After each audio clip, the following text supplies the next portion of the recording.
Hello and welcome to Aiming for Authenticity. I am Jess Zammit. I am a writer, author, researcher, all-round games diversity person, and I am here on behalf of RepresentMe. I am one of the directors of RepresentMe. I'm going to tell you a little bit about us, and then I'm going to talk a little bit about the role of consultation in telling diverse stories. So, first of all, who is RepresentMe? So RepresentMe is a not-for-profit research organisation and consultancy agency who connects with creators, event organisers and workplaces to improve their representation in company culture. So we've been around for a while. You might have seen us at previous PAX events. We used to be called Queerly RepresentMe. But basically what happened is we realised that our scope was much larger than just the queer community. So we realised we were doing a lot of work for marginalised identities outside the queer community. And so I wanted to make ourselves a little more generalized. We have three main pillars.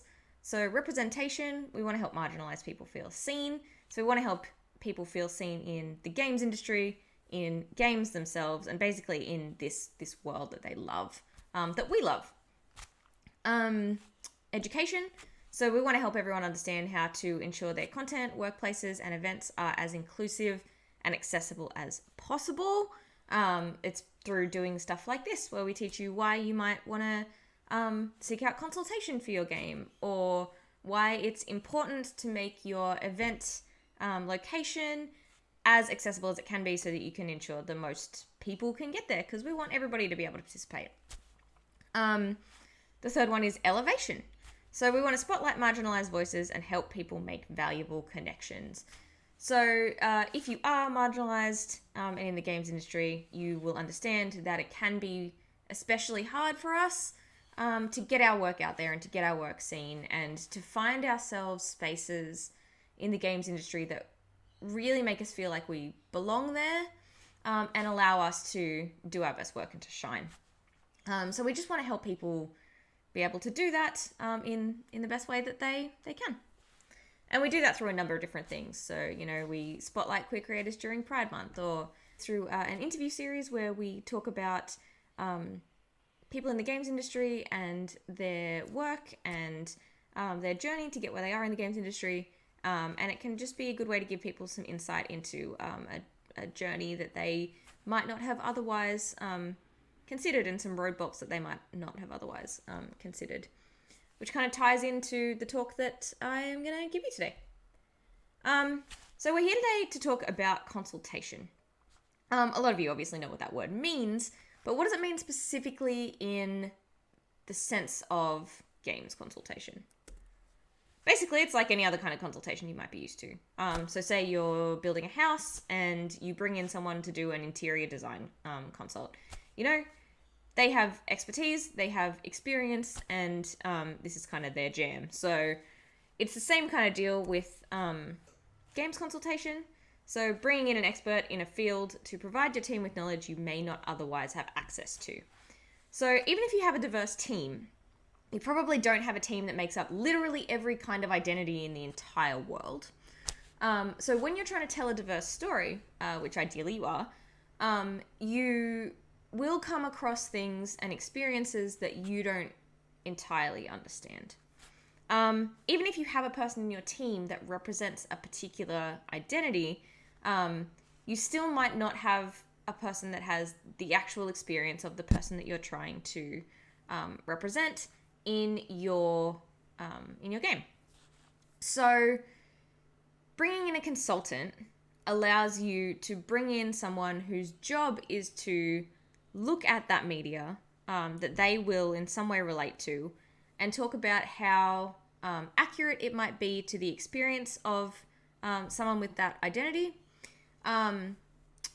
or to more generally read through or experience your work as a person from a marginalized background, to identify any other kind of big issues that might be going on with your game. And I say issues, but as I'm going to talk about in a bit, consultation is not about finding problems with your game or even with your event or your community. It's really just about seeing what you have and seeing what the goals are of your game or your community, and working out how they can help to make that better. One thing to note is that specialized consultation means bringing in an expert, usually, to specifically look at your game or your event and the way that things are run. But there are other things that you can do if that isn't an option for you. Because we advocate always for paying experts for their time, it can be expensive to bring a consultant onto your game. It's super important to prioritize that and to make that part of the process. But even if you can't make that happen, there are a bunch of other ways that you can do some research, educate yourself, and see the opinions of experts without bringing on a specific consultant. And that's what we've been trying to do at RepresentMe for the past, since our beginning, but specifically for the past few years. We've really been looking at the landscape of information that is out there and trying to create a bank of information that you can tap into if you don't necessarily know where to start, or if bringing on a specialized consultant seems like a bit much for you as a team or as a person that you're working on a project by yourself. So why consultation? I'll talk about this picture in a minute. Some of you will recognize this character, but there are a bunch of reasons why consultation. So bringing in someone to talk about their own experiences with the identity that you are trying to represent will inherently make your characters more authentic. Because if you don't have that experience, what you're basing your writing on, or your kind of creative direction on, are things that you have seen in the media, stereotypes you might be aware of. Basically, you're not getting the full idea of what it's like to be a person with that identity. So it's allowing you to look past, I want to include a character who is gay, for example, and think about what does that actually mean for who they are? What does that mean for the type of world that they exist in? And what does that mean for the way they approach their experiences in a narrative sense? Or even thinking further, can their identity somehow influence your game in a bigger way? By making characters more authentic like that, you avoid this problem that a lot of people run into of what's called tokenism. So we all will have seen it before, where someone has, whether well-meaning or not, wanted to include a gay character in their game, for example, and therefore they have literally just put the character in and then been like, this character's gay, and that's their whole personality. If you are a marginalized person who is playing that, and you see a representation of your identity that is really one note, that's really shallow, that clearly is based on often negative stereotypes, that can be really harmful. You can feel like, you're not seen entirely as a person. You can feel like your the representation of your experience is not really authentic, and so doesn't really map on to the actual identity. So really, what's the point? So it's like it's a label without everything else that goes with it. But if you're not a marginalized person, seeing this tokenistic representation of any kind of identity, whether it be black characters or gay characters or disabled characters or whatever kind of person you are trying to represent, seeing these tokenistic one-note representations can help to perpetuate those harmful stereotypes. And it has real knock-on effects for the world that we live in and the way that we interact with people that we encounter in our real lives that may have those identities. So we might have expectations of people or treat them in a way that is not realistic, that's not kind, that's not kind of accurate, and it can have real consequences. So there are a lot of reasons why you want your characters to be more authentic that go beyond, I want to tell a better story, which is still a big one. It's better to tell authentic stories, interesting stories, diverse stories. It helps to stop telling stories that you have seen before. It's obviously a good thing to have authentic characters. Going off that, it means that your game will have a fuller narrative. So I kind of already touched on the idea that a character with a particular identity will exist in a certain kind of world, and it's important to try to take that world into account when you are crafting your story. So we're going to talk in a little bit about how a person's identity, no two people will have the same experience, and we can't talk about everyone from one background as having one experience at all. We all have a broad range of experiences, even if we might fit into the same kind of boxes or have the same labels. But there are ways that you can make the world feel more complete, more to give it more depth and more layers, so that when people are playing it, people will relate to it more. It will resonate with them. I also kind of already touched on this. You can ensure that you aren't relying on harmful stereotypes. So this is really important. It can be genuinely damaging to perpetuate those harmful stereotypes, because a lot of the way that we interact with the world is based on what we can see and what we see in our media that we consume, what we see at the events we go to. So it's really important that we are not stereotyping people as being something that they're not.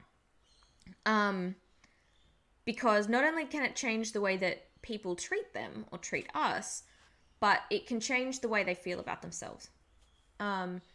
So even if you are super, super well-meaning and your heart is in exactly the right place, if you don't have someone to inform your story that is familiar with the experience of a particular identity, you might find that you are suggesting that people are something that they're not. And that goes kind of internally to people who are playing. So you might be unintentionally affecting a community that you are really trying hard to represent and to do right by. But you just cannot do that in the most effective way if it isn't your story to tell. Which brings me to the next point. So it helps to assist marginalized people in having a role in telling their own stories. So historically, it has been really hard for marginalized people to find their place in the games industry and to get to a place where they are in positions to inform narratives and to have their stories told. And that's why we see a lot of stories that are really kind of samey, a lot of, the old straight white male protagonist with a beard that has been at the front of a lot of really popular games. And it's because marginalized people aren't there to tell their stories. And it means that the stories that are being told are getting kind of repetitive. With the rise of independent games and independent games publishing and things like itch.io that allow marginalized people to publish their own stories and their own games, this is changing a little bit. But we want to be able to assist marginalized people in getting their stories out to a wider range of people. And we've seen that in a few kind of bigger games. So we've seen queer stories told on a larger level with things like The Last of Us or with Life is Strange. And it can be really powerful when it's done right. And yeah, obviously we want marginalized people to have that role in telling their own stories because it's theirs, it's their story. And that doesn't mean that you shouldn't try to tell it, because you should, because often if you are in a position of privilege and you don't come from that background, a really good way to kind of help is to try and get those stories told. But yeah, you want to involve marginalized people where you can. Which kind of takes me to this last point, which is kind of, worded in a way that's a bit scary, but isn't intended to be that way. So you won't be exploiting others' experiences for your benefit. Some people, but very rarely do we set out to exploit others for our benefit in these kind of scenarios. But if you are telling a queer story, for example, your story is going to inherently probably attract an audience of queer people. So you're going to profit off queer stories, which is a problem if you haven't involved queer people in the process and you haven't, somehow, paid people for their time. It's kind of in the same way that you think about when big companies release Pride merchandise, and so queer people will, pay them money for Pride merchandise when really they're not really doing anything for queer people. So it's kind of, profiting off the community without really doing anything for the community. So this picture here is just an example of a game that did it really well. RepresentMe didn't consult on this game. It's just one that was really well received and that did do a lot of consultation. So this is Tyler from the game Tell Me Why, which came out last year. And it told the story of twins, one of whom was a gay trans man, who was played by a trans man and whose character was informed by trans consultants and also by some members of the trans community. In their consultation, they didn't only consult with people on their queer representation. It was also on the representation of members of the community where the game was set. And they also paid artists from that community to create the art for that in-game world. So there were a bunch of different ways that they involved the communities they were talking about in their game process. And what it resulted in was this kind of critically acclaimed game and experience that was really well received by the people that it was trying to represent. So Tyler's character felt authentic.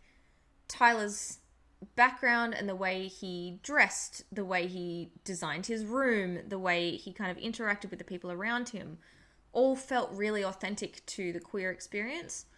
And I say, again, the queer experience, a queer experience, not the experience of everyone. And it resulted in a game that was very, very good. So it's just an example of how it can be done well. So some things to realize. You can't know what you can't know. So you don't necessarily understand which aspects of any kind of identity or lived experience you aren't aware of, because you can't. It's impossible for any one person to understand the struggles or the celebrations or just the intricacies of a person's identity and their life and their world for every single person. You just can't. You can't understand what it's like for everyone. So bringing in a consultant helps you to identify those areas where you might not be aware that you have gaps. And it's not because of any failing of your own. It's because no person can know everything. No person can be everything. So bringing in that consultant will help you to realize where the gaps might be and to kind of help you to take action based on things that you didn't even know might be problems or inaccuracies or kind of sticking points. Things don't have to be perfect. there is no perfect. Consultants will come in to look at your game or your event wanting to make it better, not expecting that it's going to be perfect from the outset and not expecting that it's going to be perfect when they leave. It can't be perfect because there is no perfect, because there's no universally accepted way to experience any one kind of identity. It's just about trying to make your events more accessible, your games more accessible, your stories more accurate. Not about making them anything that you don't want them to be, and not about making them any kind of perfect. Consultants want your game to be good too. You're trying to represent the community that they come from. They want that to be represented well. So they're never going to try and rip your game apart or turn it into something bad. They're just trying to make their element of it better. And they want your overall game to be good with that representation in it, so that everybody's going to want to play it, and you will reach a wider range of people. Be open-minded when you go into consultation or you go into research about gaps that you might have in your own knowledge. Like I said, you can't know what you can't know, so you don't know where your gaps might be. So you have to be open to challenging knowledge that you thought was correct, to thinking about how your experience might have informed the way you approach a situation, and how that might have influenced the way that you expect others to approach it. So this only works if you go in with an open mind and are willing to work with people to build something together. Consultation isn't effective if you have a really, really solid idea that is kind of immovable, because if you don't allow it to be changed, obviously no one can suggest changes. So be open-minded. Experiences aren't universal. So this ties into the next point as well, which is to remember intersectionality. Even if you have someone on your team who represents a particular background or comes from a particular place or has a particular identity, their experience does not represent everybody that also identifies that way. That might be for a number of different reasons. The biggest one is because of intersectionality. So who we are, who people are, is informed by all of the different aspects of their identity and their background and their kind of life interacting to get them to the place where they are. So a queer person, for example, may have different experiences depending on the country that they grew up in, depending on the parents that they have, whether or not they interact with their parents, the class background that they come from, all of these things, even different queer identities within kind of the broad queer umbrella, can change the way a person experiences something. So bringing on one person to look at your game doesn't mean you're going to be able to represent everybody. Having one person on your team doesn't mean that you're going to be able to represent everybody. But it also means that when you think about the characters that you're trying to craft, or the events that you're trying to make accessible, think about how the person that you are, or the person that you're consulting with, might not be experiencing that. So if you are a queer person and you are making a game yourself, it's easy to think that we're making a queer character, so I can inform the experience of that character. And in some ways that's true. That's absolutely true. But if you are, for example, white and that character is black, there's a big part of their experience that you cannot inform. So you don't know what it's like to be a queer black person. So you need to think about that and where you might need to bring in other people to inform the parts of your characters or your world that you cannot represent. The last thing is that consultants are experts, so you need to pay people for their time. You would pay, like I mentioned before, an interior designer, you would pay them for their time. You would pay, a plumber to come in for their plumbing work. Any kind of specialist or expert, you're going to pay for their time. Marginalized people are systemically kind of underpaid by pretty much every industry that they're in. So it's very important that you prioritize paying people for their time. All right, so you know that consultation is a good thing now, hopefully, at this point. You know a bit about how it works. So where do you start? That's where IsRepresentMe might come in. We are not the only organization that does consultation. We are one of them. But we have focused on putting together some resources that might be useful to you depending on where you are in the journey of your game and what you might be able to implement on your journey. So you might want to start with what we've created, which is a free glossary. So the glossary is over a collection of over 100 terms. And it's designed to give people insight into terms they might not be aware of or issues they haven't even considered. So things that you might assume are kind of an everyday thing, or that a lot of people assume are an everyday thing, that can cause issues for people that you might not have expected. So a really good example, I think, is alcohol. A lot of people take alcohol as just, a part of culture, a part of partying, a part of life. But alcohol can be really triggering and really upsetting for a lot of people. And it can also make your event, for example, less inclusive. So there might be a lot of people that can't drink or that just don't want to, or that are made incredibly uncomfortable by the presence of drunk people.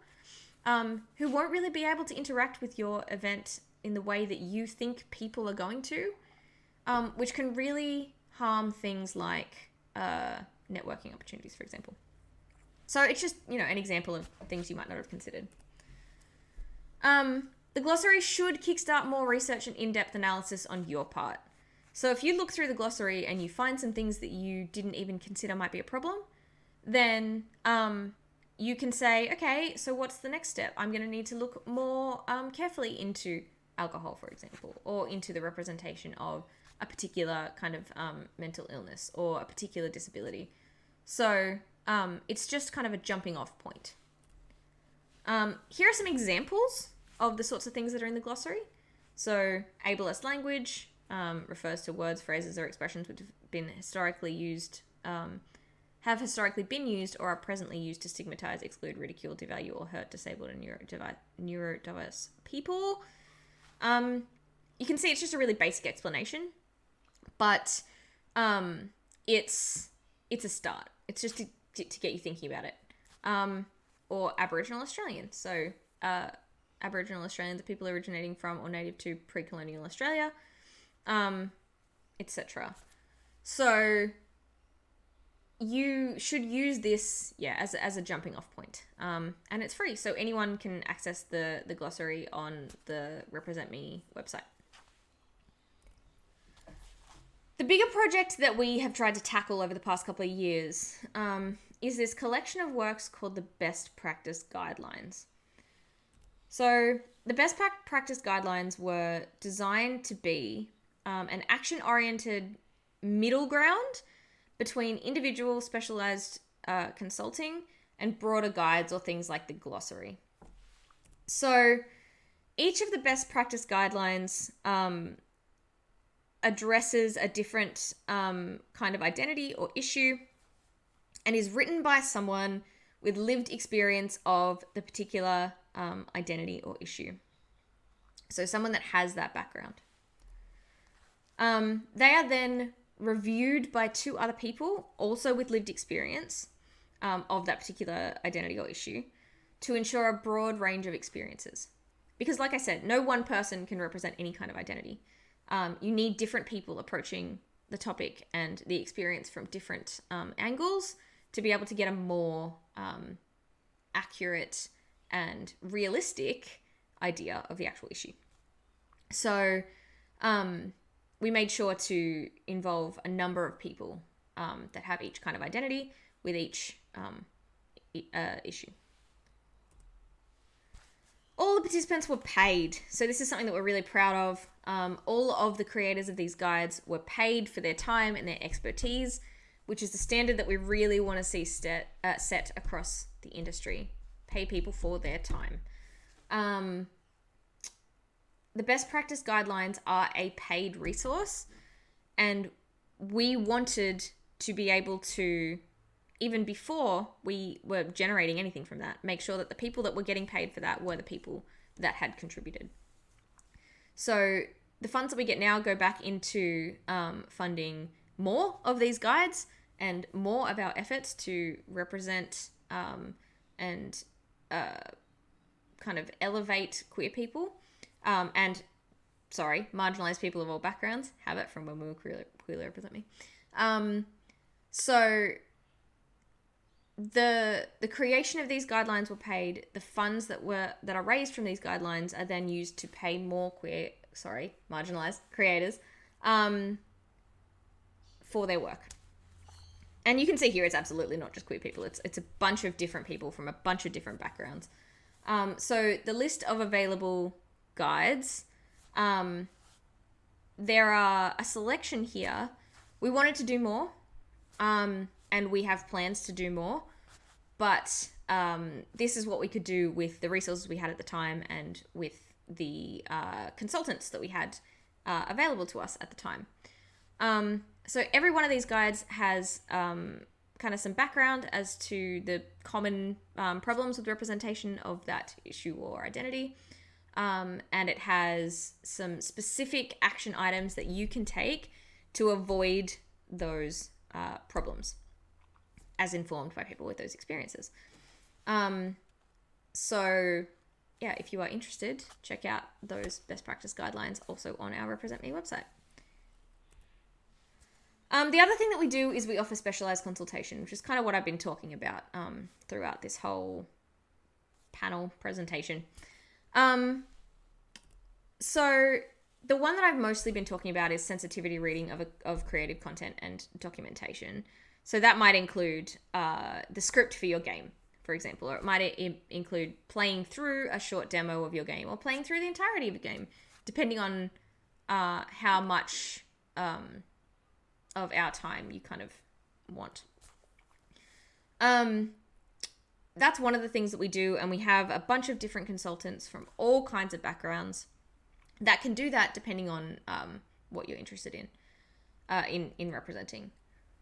But that's not the only thing that we are doing. So this isn't just for people who are creating games who want to represent characters more meaningfully. This is also for people that might want to write inclusive content for public statements and press releases, or for supporting or conducting internal diversity and inclusion training. So we've done this before. We've gone to a business and done some training for their staff so that they can have a more inclusive work culture. Assisting with establishing diversity and inclusion groups and policies within the workplace.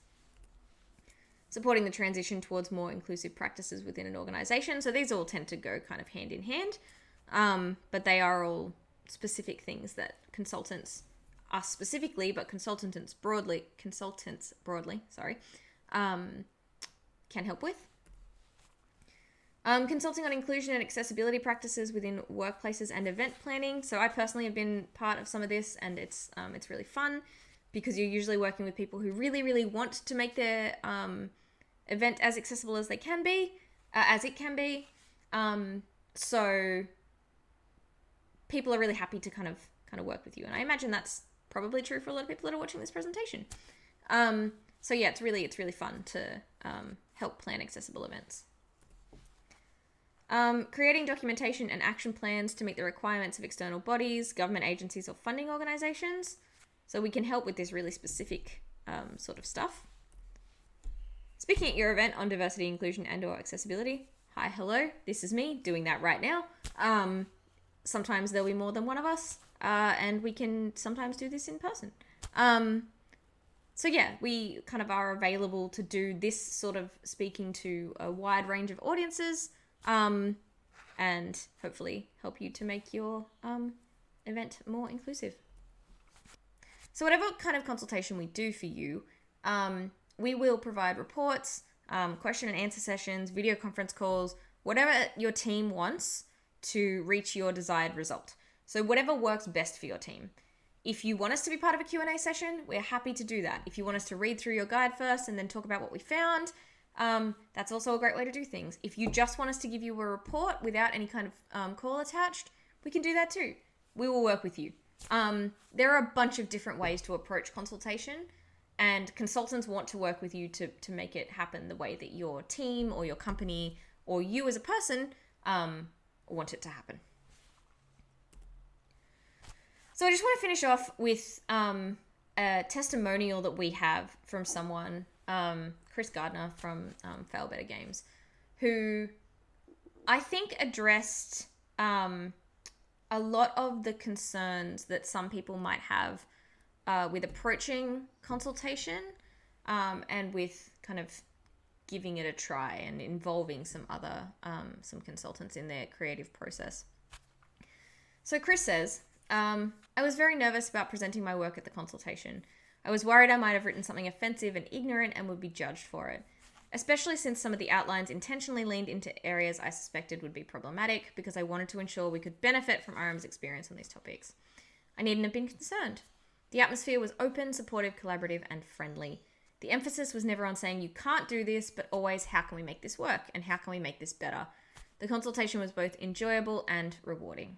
And then one of the consultants present had such impressive ideas on one character story that we've hired her to be a co-writer on that content. So that last comment there is obviously the goal. You know, you want someone to be really closely informing a character's kind of journey and narrative. But broadly, Chris's comment, I think, really speaks to the concerns people might have going into consultation and hopefully help to allay some of those concerns. So nobody's here to judge you for anything that you might have included that might be problematic. Everybody understands that you probably have the best intentions and goes into it with an open mind, wanting it to be good and under the assumption that you want it to be good too.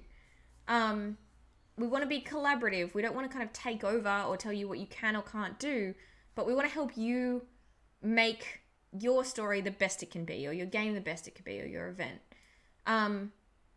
It's never about shutting down ideas. It's always about growing ideas and helping to make things better.